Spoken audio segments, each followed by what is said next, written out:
আমাদের ডাক্তার শফিক সবখানে যায় কিনা? এই যে খুন হয়েছে আমাদের ভাইয়েরা, এদের প্রত্যেকের হাতে অনুদান দিয়েছে কি দেয়নি? দিয়েছে, ওয়াদা পূরণ করেছে। আমরা আল্লাহকে রব মানি। আল্লাহ রাব্বুল আলামিন বলছেন, যারা আমাকে রব মানে আর এটার উপরে স্থায়ী থাকে, আমি তাদের জন্য রহমতের দুয়ার খুলে দেই, ফেরেশতা নাজিল করে তাদেরকে সাহায্য করি। তাদের দুশ্চিন্তা নাই, তাদের ভয়ও নাই, জান্নাত তাদের বাড়ি হয়ে যাবে। কার কথা? আমরা আল্লাহকে ধরে রাখার জন্য যদি জীবনও দিতে হয়, আমরা শহীদ হতে রাজি আছি। রাজি আছেন তো? শহীদ হতে কে রাজি, জীবনে রেখে বাজি। শহীদ হতে কে রাজি, জীবনে রেখে বাজি। কোরআন পথে চললে মোরা হয়তো শহীদ নয় গাজী। রাজি আছেন তো? শহীদ হতে রাজি আছেন? আল্লাহ তৌফিক দান করুক। আপনাদের সেই কি জানি, আপনাদের রানী যিনি চলে গেলেন, এই দাঁড়াও, হ্যাঁ দিও দিও দিও দিও। তিনি যেদিন ভাগবেন সেদিন সকালে পোলাও রান্না করতে বললেন। মুরগির রোস্ট করা হলো, অনেক গোস্ত রান্না হলো। ঠিক 9টায় 4 বাহিনীর হেডকে সামনে নিয়ে এসে তিনি বলছেন, ওয়াকার কিছুদিন আগে সেনা প্রধান তার এই সাক্ষাৎকারটি ফেসবুকে দিয়েছে।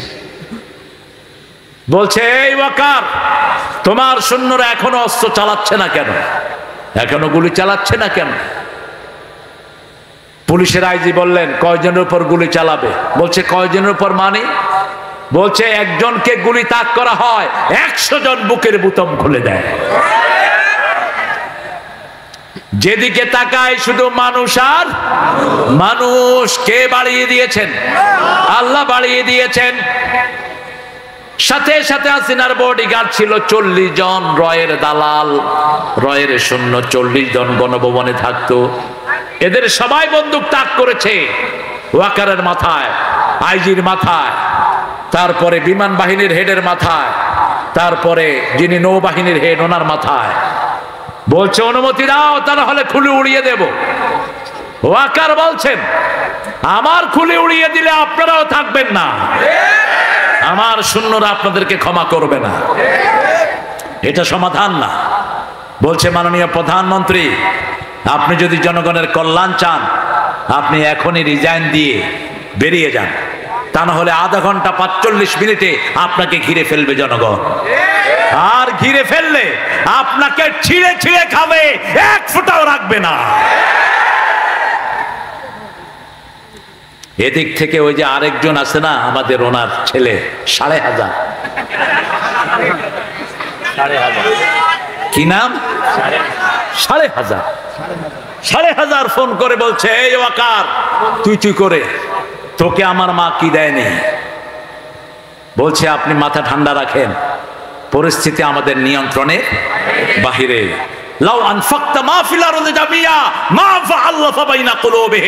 আল্লাহ বলছেন, সারা পৃথিবীর সব সম্পদ যদি খরচ করো, তুমি কারো অন্তর জয় করতে পারবা? জয় করার মালিক কে? আরো জোরে বলেন। 18 কোটি মানুষের মুখে রাজাকার শব্দ তুলে দিয়েছেন কে? এটা দিয়ে ওরা গালি দিত, এটাই এখন বাংলাদেশের অলংকার। তুমি খেয়ে আমি খেয়ে চেয়েছিলাম অধিকার, হয়ে গেছি সরকার। এইবার ভাগার পালা। যাওয়ার আগে আইজির কানে কানে তিনি বলেন যে, আমি চলে যাচ্ছি, তোমার পুলিশ বাহিনী দিয়ে এমন দশা করবা যাতে 25 বছর পর্যন্ত বাংলাদেশিরা মাথা তুলে দাঁড়াতে না পারে। কত বড় দেশের জাতীয় দুশ্মন ছিল এই বেয়াদব, কত বড় শয়তান ছিল, ঠিক না ঠিক? দেশের স্বাধীনতার জন্য শুধু তার আব্বা কষ্ট করেছে, তাদের কোনো কষ্ট, তাদের পরিবারের একজনও মুক্তিযুদ্ধে অংশগ্রহণ করে নাই। শুধু হালুয়া রুটি লুটেছে, নাম হয়েছে বাস, লুটেছে হালুয়া রুটি। হারাম আছে যেখানে, শান্তি নাই। আমরা আল্লাহর উপর ভরসা করে ওয়াদা করেছি, আমাদের রব আল্লাহ, আল্লাহকে আমরা রব মানবো। আলা লাহুল খালক ওয়াল আমর, সৃষ্টি যার, হুকুম চলবে। আমাদের শরীরে হুকুম চলে কার? আমাদের চোখ কার কথা শুনে? কত সুন্দর জাতীয় কবি লিখছেন, সুন্দর ফুল সুন্দর ফল মিঠা নদীর পানি। আরো আসতে বলে, মিঠা নদীর পানি। এত লক্ষ মানুষ, আপনাদের আওয়াজ নাই, জোরে বলেন। সুন্দর ফুল সুন্দর ফল মিঠা নদীর পানি, আল্লাহ তোমার মেহেরবানি, আল্লাহ তোমার মেহেরবানি। তুমি কতই দিলে রতন, ক্ষুধা পেলে অন্ন যোগাও, মানি চাই না মানি, আল্লাহ তোমার মেহেরবানি। তোমার হুকুম তরক করি আমি প্রতি পাই, তবু আলো দিয়ে বাতাস দিয়ে বাঁচাও এ বান্দায়।